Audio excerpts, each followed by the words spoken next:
Hello everyone, Alec DeLorean here, and I hope you're having a wonderful day so far. Now in today's video we have some big news. We have already got some new game changes coming to the game in a separate video, and then I thought I'd do a separate video for the new game modes and also the patch notes for Season 5 to see who has been nerfed and who will be the new meta, I guess. So before we get into it, if you'd like to join the Patreon or Discord, the links are in the description below. And if you enjoyed this video, this content and all things Star Wars and Marvel related, be sure to like and subscribe, and I will see you in the video. Balance update, here we go.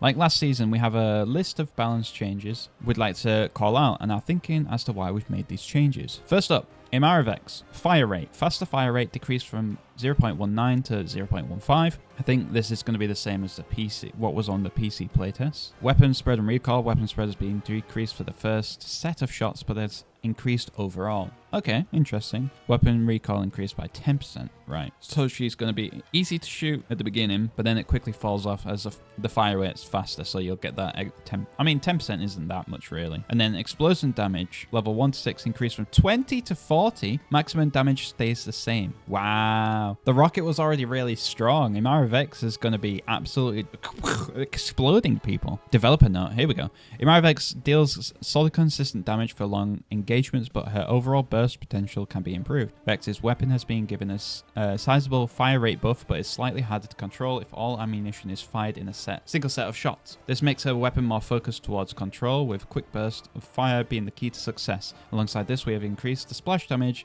of Imara's rocket, now making it more effective when attacking a group of opponents. A larger splash area would be cool as well. Oh wait, oh no, it's splash damage. Imagine if it's larger splash area. Everyone in dynamic control would be screwed. Pilbush. Pilbush nerf! Pilbush nerf!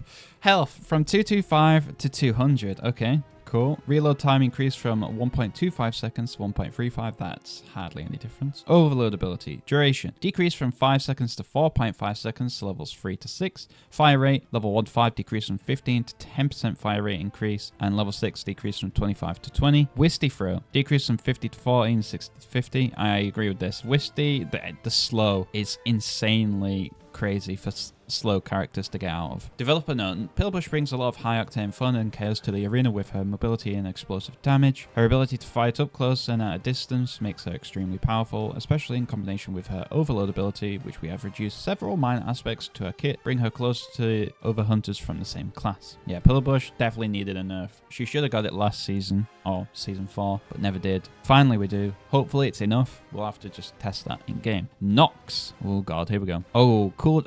Nox buff. Hello? Nox buff. Poison spread shot reduced. Cooldown reduced from 8 seconds to 6 seconds. Oh my god. Draw time reduced from 1.4 to 0.9.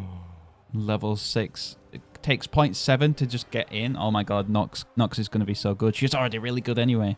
Damage reduced by 10 damage per arrow all across all at 30 damage per arrow to 20. Oh wait, actually, they've reduced the cooldown but reduced the damage. The poison spread shot is already high damage anyway. It's really, really good against squishy characters, so this actually makes sense. Okay, cool. Alright, I'm interested to see this in-game. These changes allow for Nox to use her poison spread shot and ability combinations more frequently. It should be a vital part of her kit, but the draw time and the cooldown impact is its effectiveness. While overall damage has been lowered, the ability itself should be more viable in the arena. Yeah, there's so many times when I don't use the poison spread shot because it just takes so long to aim in. So that's a good change. I'm happy with this change for Nox. J3, deflect stamina. Now with stamina being used by mods, the max level stamina stats for this ability and now the base stats. Oh, okay. So, right, okay, right. Nice. Stamina will not be increased through ability levels, only deflected damage. Right. Stamina level 6, 230 is now at level 1. Deflect multiplayer 30% is now level 1 and can be improved to 55%. Okay, that makes sense. At least they're planning ahead with stamina and all these things with mods. So they're thinking ahead. I like that. Props to you guys. With the introduction of mods in Season 5, the stamina playing a key role in their design for J3, we have revisited his deflectability upgrade path. To that end, all of J3's level 6 stamina attributes will now become his base. In its place, J3 will now begin with a 30% deflected damage increase, and this will increase by 5% each ability level, finishing with 55% increased deflected damage. Very good. Alright, Rieve. It's going to be the same thing, I'm assuming, but we'll see if there's any other changes to her. With stamina now being used by mods, the stamina will not be increased through only deflect damage, which is the same as J3. J3, now level 1, now level 1, is now level 1. So it's the same thing as J3. Stamina playing a key role. In its place, Rieve will begin with 30% deflected damage increase, and this will increase by 5% each ability level, finishing with 55% increased deflect damage. Cool. Alright, so yeah, Rieve and J3, basically no changes. It's just because of mods they were forced, which is good. Slingshot. Alright, we've got a lot of changes here. Damage decreased for, oh god, another Slingshot nerf.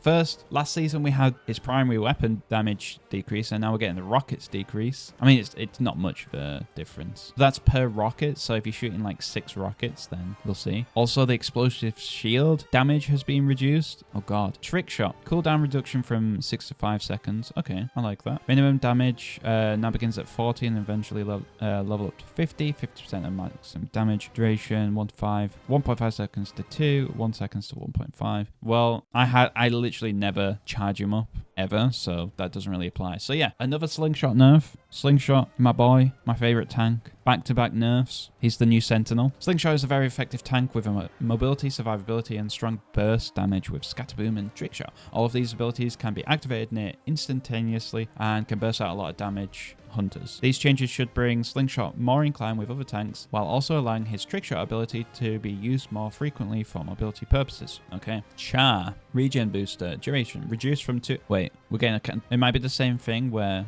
Okay, we're getting a reduction, so you can use it more often, but the healing cap from 200 to 175, and then level 6 to 25 to 200. So that's basically just a slight change to see if you get to use it more often, but you don't heal for as much, which probably is a good thing. I think that seems like a nerf. Snare trap increased from 10 to 20.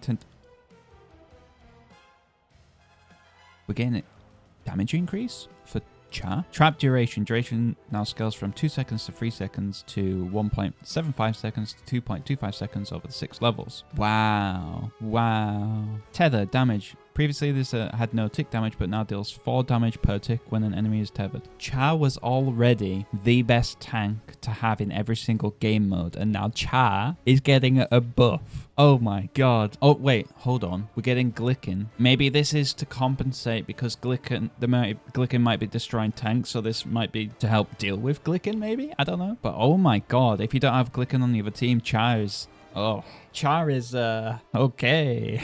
Let's see what they say. Charr is a strong frontline tank, able to shrug off most hits with his regen booster. This balance change it still keeps it effective when engaging in combat, while the overall damage to healing duration has decreased. This in turn means the self-healing disability grants is applied quicker, placing more emphasis on skill to use the ability at the right moment. As for his snare trap, we felt upping his damage was a fair trade-off for a shorter duration. We felt this duration could be quite punishing, and on most occasions ended up in a guaranteed elimination for Charr or his teammates. I mean, I guess the getting stuck in the trap is annoying because it lasts for ages, and you're like, all right, well, 2 headshots on me from Charr. It might not be the case now. So that might actually be a better thing for non-Charr players, but we'll see. Chaos. Shoulder-mounted blaster. Time between each shot within a burst increased from 0.1 to 0.13 seconds. Interesting. Reload duration increased from 1.56 seconds to 1.78. Well, that's her best thing, is her blaster, so she's got a slight nerf as well. Since her release, we have seen Chaos be able to deal high damage to her enemies from the fast burst duration of a shoulder-mounted blaster, coupled with the weapons damage. By reducing the time between bursts, it'll take more skill for Chaos players to land all 5 bursts on their target, and the longer reload duration gives the weapon more downtime. I mean, yeah, it's really hard to take down a Chaos, so she's able to just stand and shoot you. So if she... Yeah, I think this was the right choice with Chaos, honestly. All right. The Sprocket Rework has been revealed. So we had it in the playtest, but now we're going to talk about it. Learning all he can about his fellow hunters over the last few seasons, Sprocket reinvents himself in the arena. Very nice, I like that story. Still, the Wide Eyes inventor has always been, but now packing much more firepower. More firepower. I mean, I guess with the abilities. New Sprocket ability kit. Weapon. Blaster remotes. Sprocket controls a pair of fast-firing, medium-range blaster remotes. Talent. Turbocharged. Sprocket gains increased movement speed when placed onto critical health, which is the same that we already have. I mean, the weapon kind of is the same, but it's the fire rate that is different. Unless they've changed it since the playtest. Ability 1, Healing Droids. Sprocket releases droids to heal an ally and himself, granting a burst of healing to the target and heal over time to both. So this is really good. You can, it's kind of like with the current or the old Sprocket, you put in on your buff or the debuff on the enemy. It's kind of like that. Instead, it's a heal now instead. But it also applies to Sprocket or yourself. So I think the best thing to do is to use one on cooldown. So as soon as you have 2 available, just put 1 down on a teammate.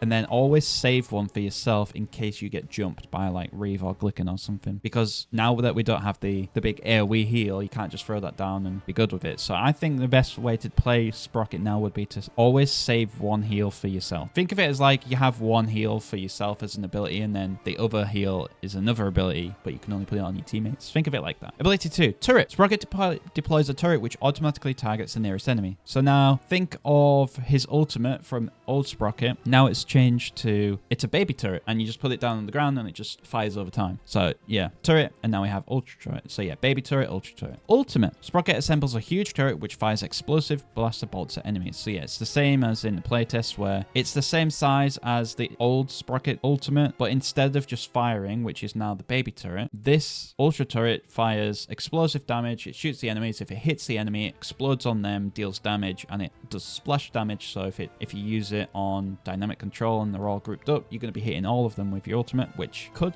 do a lot of damage. Let's have a look at what they said about it. Sprocket's targeting droid, drone defense, and med beacon abilities have been replaced with an improved healing droid ability. Sprocket can now distribute 2 separate droids to allies who need healing from a much greater distance, which also heals himself. This is the key word. I don't think it said it in the playtest, but it heals himself whenever you put it down. So that's why I was saying hold on to 1 for yourself. Sprocket can now place a smaller compact turret, baby turret, as an ability that fires at his enemies, allowing Sprocket to play from vantage points and the high ground, able to heal and damage from distance. Yeah, so that was one downfall of Sprocket, is you had to be in the fight, and because you were so not mobile, it was hard to get out of there. But now you could play the high ground and just heal from a distance, and then if someone comes and attacks you, you put heal down on someone, and then you put your baby turret down and then scare them away. Sprocket's ultimate has now been improved, swapping out the blaster bolts for high-powered explosive bolts, able to damage multiple enemies within its radius because of the splash damage. This change pushes Sprocket to be more powerful at a distance, taking advantage of high grounds and strong sight lines supporting his team with blaster fire, turret fire, and long-range healing. So yeah, play him like you would play Pilbush, not close up in the map, best at mid and long range. Heal your team, put down your turret next to you to keep yourself alive, or just shoot the enemies if no one's attacking you, and just have fun. And there you go, there is all of the patch updates. I'm excited for all the buffs and nerfs. I'm excited to play Nox a lot. Charr is very interesting. There's a lot of good changes there. So we'll see what happens actually in game. But yeah, let me know what you think about the new game modes as well. I'm really excited for the PvE. Let me know in the comments below all your thoughts on this, because I would love to hear them. But I won't keep you in the longest, so if you would like to join the Patreon or Discord, the links are in the description below. And if you enjoyed this video, this content, and all things Star Wars and Marvel related, be sure to like and subscribe, and I'll see you in the next video.